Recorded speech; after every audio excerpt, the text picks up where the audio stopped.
Once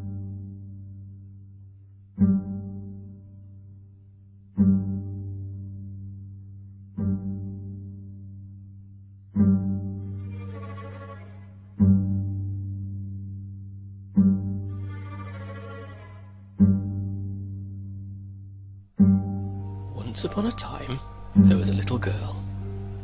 No, that isn't right.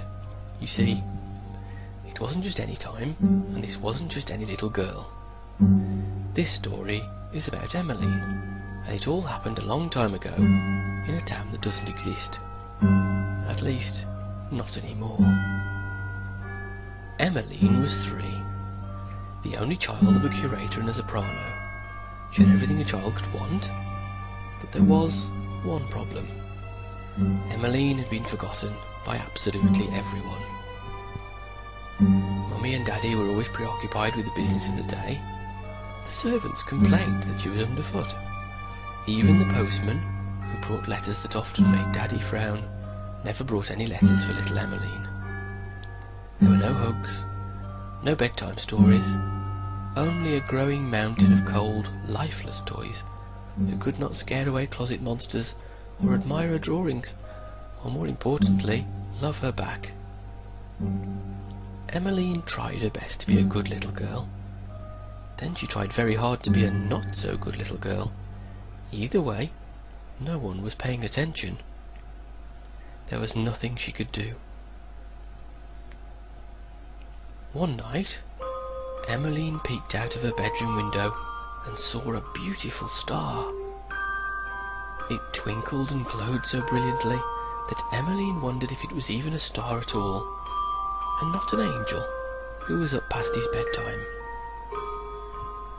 She remembered a rhyme about such stars and how they could grant wishes, and if anybody had a wish, it was Emmeline.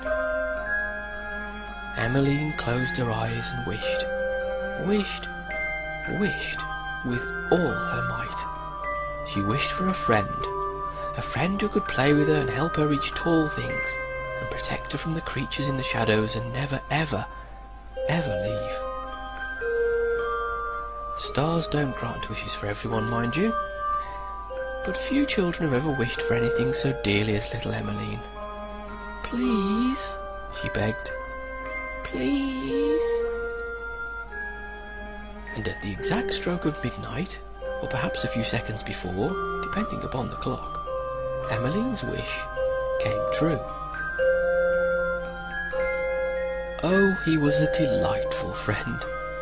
They drew pretty pictures together and made up stories. They even had tea parties and built pillow forts. Emmeline named him Mr. Creasle, because it sounded right, and he was her special secret.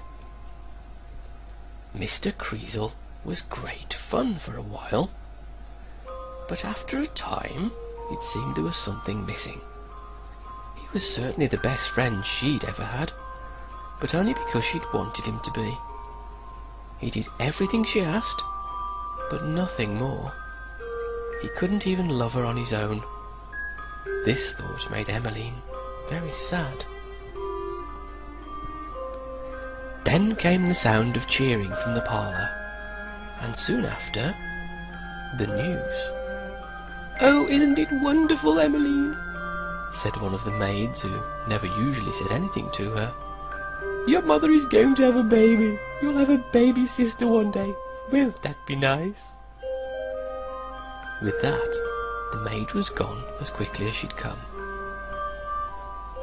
Emmeline turned to Mr. Creasle, who, after considering the proper response, chose to frown. No, this was not wonderful. Not at all. This was the final straw, and Emmeline would not stand for it.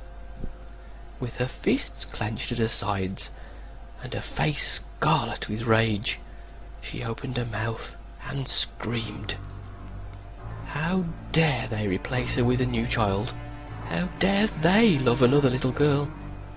Emmeline screamed and screamed and couldn't stop screaming, and as she screamed, Mr. Creasle absorbed her wrath and began to grow.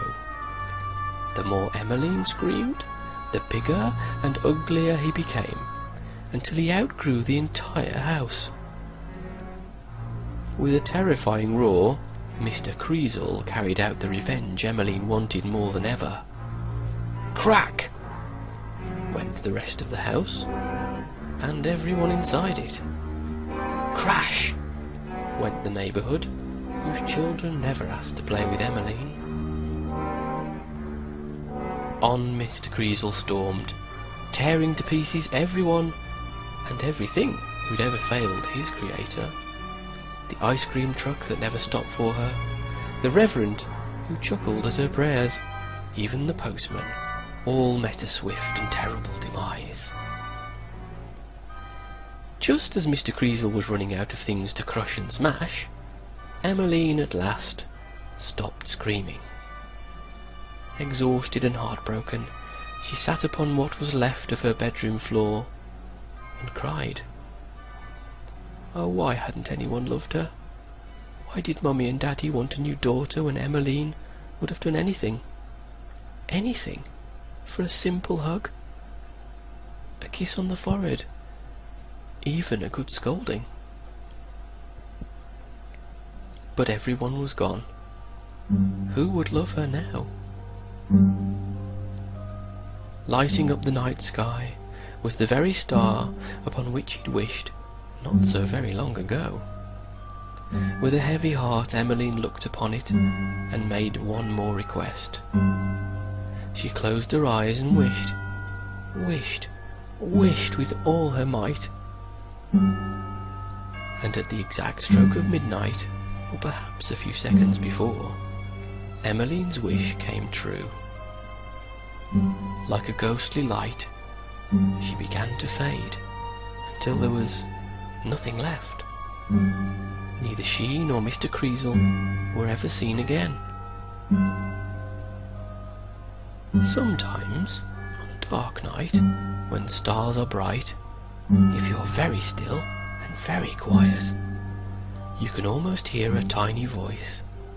Please, please, whispers the wind, forever echoing the one wish of a little girl who was forgotten by absolutely everyone.